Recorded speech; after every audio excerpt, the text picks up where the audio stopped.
The engagement announcement back in 2010, she came out in that blue wrap dress. It seems simple, but it was really striking. What was it about that dress, that moment? Oh, the impact was, well, astonishing Mm. and immediate. That dress, the one by Issa London, reports say it sold out in like 5 minutes. Just incredible. Women everywhere wanted it. And then, boom, tons of cheaper copies started appearing. But here's the fascinating part, maybe the less talked about part. While it absolutely kicked off the whole Kate effect, it had this really unexpected, almost tragic downside for the brand itself. Oh, really? What happened? Issa London, the brand. They just couldn't keep up. The demand was overwhelming, production costs skyrocketed. And sadly, they ended up closing in 2015. It's kind of a stark reminder, isn't it, that huge, sudden attention, that sounds great, but it can actually cripple a smaller business that isn't ready for that kind of scale, especially with manufacturing and supply chains. It really shows that double-edged sword of intense public focus. Wow, yeah. That's a really powerful point about those hidden consequences. Okay, but moving on to maybe her most watched fashion moment ever, the royal wedding. April 29, 2011. I mean, the whole world was watching. And when she stepped out, that gown was just breathtaking. Designed by Sarah Burton for Alexander McQueen, right? High lace neck, long sleeves, that incredible skirt. What was the sort of thinking behind that design? Well, it immediately drew comparisons to Grace Kelly's wedding dress, which tells you something about its classic feel. And Clarence House actually put out a statement back then. They said that the Duchess specifically wanted to blend, royal tradition with a more modern feel for her wedding look.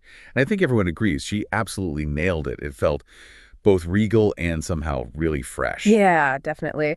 But beyond just how beautiful it looked, I remember reading there were some really thoughtful sort of hidden details in the dress. Yes, absolutely. A lot of people might not know this, but the lace, it wasn't just pretty, it was incredibly meaningful.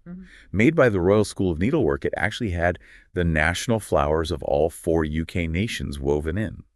So you've got the English rose, the Scottish thistle, the Irish shamrock, and the Welsh daffodil, Yeah. all subtly there. That's amazing. And for her, something old, she wore the Cartier halo tiara, which used to belong to the Queen Mother. So it's a lovely nod to history and family, literally stitched into the fabric of the day. Such incredible detail. Okay, so beyond those huge, iconic moments, Kate's also known for strategically re-wearing outfits. And her versatility, going from super glamorous to, pretty casual chic, like that turquoise Jenny Packham gown.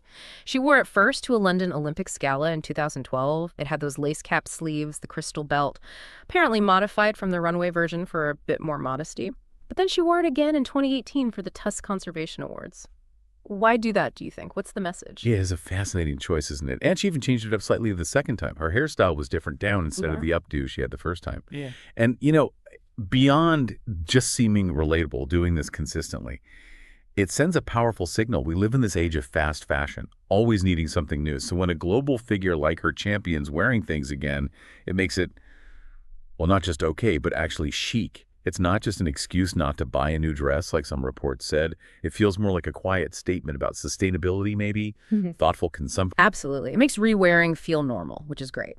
Another good example is that white and blue poppy print dress from L.K. Bennett. She wore it in Brisbane in 2014 and then again in Luton, England, a couple of years later in 2016. What's the story with her and L.K. Bennett? It seems like she wears them a lot. Yeah, that's definitely a recurring theme. L.K. Bennett seems to be a real go-to for her. You see with those signature beige patent heels she's worn countless times, but also dresses, bags, lots of pieces over the years. It just shows they consistently deliver that sort of classic, elegant style that works for her. And it's not just the fancy events where she makes an impact. She somehow manages to be stylish even when she's dressed down. Like, remember that visit to the Natural History Museum in June 2021? She wore that salmon-colored Chloe blazer, which, okay, wasn't cheap, like $2,500, but with a white top, jeans, and sneakers. What was going on there? How did she make casual look so polished? Right, the context is important there. She was there for the Urban Nature Project, meeting school children. So comfort was definitely key. But even then, she elevated it. That blazer, yes, but also the small details, a delicate gold necklace, I think it was Daniela Draper, and little gold hoops. It just proved that casual doesn't mean sloppy. A good blazer can really pull an everyday outfit together. She also seems quite willing to look beyond just British designers when the occasion calls for it, like that short sort of retro Gucci dress she wore for the Victoria and Albert Museum opening in June 2017. It was tweed, had that bright ribbon frame, the button details, matched clutch chunky heels. Why Gucci then? Well, I think that shows her strategic thinking again. Wearing Gucci, a major Italian fashion house. It felt perfectly fitting for opening new galleries at the V&A, which is, famous for its massive fashion collection. It's like a subtle nod to the event, to the institution itself, acknowledging global fashion while still representing the UK. Interesting. And speaking of trying new designers, she wore Kate Spade for the first time back in 2016 for World Mental Health Day. A pink tie-neck dress. How did the brand react to that? Oh, Kate Spade was thrilled. They put out a statement saying she embodies all of the qualities of the Kate Spade New York girl, describing her as quick, curious, playful, and strong, which is quite nice praise. That dress, a sort of chiffon rose print one, cost around $498, and she paired it with, guess what, an L.K. Bennett clutch. So good fit for both the brand and her, it seems. And for a really festive look, remember the Royal Air Force Christmas party in 2018? She wore a new Amelia Wickstead plaid skirt, bright red tartan, paired it with black boots, a black cropped cardigan, diamond earrings. What was the significance there? Looking at the bigger picture, that bright plaid really did stand out. There's speculation she might have taken a cue from Queen Elizabeth II, who famously wore bright colors to be easily seen and lift spirits. And think about the event, a Christmas party for military families, many with loved ones deployed. That vibrant, cheerful outfit probably did help brighten the mood. It shows fashion can be about connection, too. Yeah, that makes sense. And the Kate effect just keeps rolling on, doesn't it? We saw it big time with that incredible gold Jenny Packham gown she wore to the James Bond premiere in September 2021. No Time to Die. Covered in sequins and beads with that dramatic cape. I mean, that really did send jaws dropping. What happened after she wore that? Oh, the impact was immediate and massive. Yeah. The retailer Pretty Little Things said searches for gold sequin dresses jumped by 550% right after, which is just wild. And if you had the cash, you could actually buy a version of that gown from Jenny Packham's 007 collection for about $500. Oh. So, yeah, her influence is undeniable. She sets trends, she drives sales just by showing up. Incredible numbers. Okay, and then there's Royal Ascot, always a big fashion event. In 2019, she wore that powder blue Ali Saab dress, remember. Pussy bow tie, chiffon skirt, lovely sheer details on the sleeves. Very elegant, very appropriate.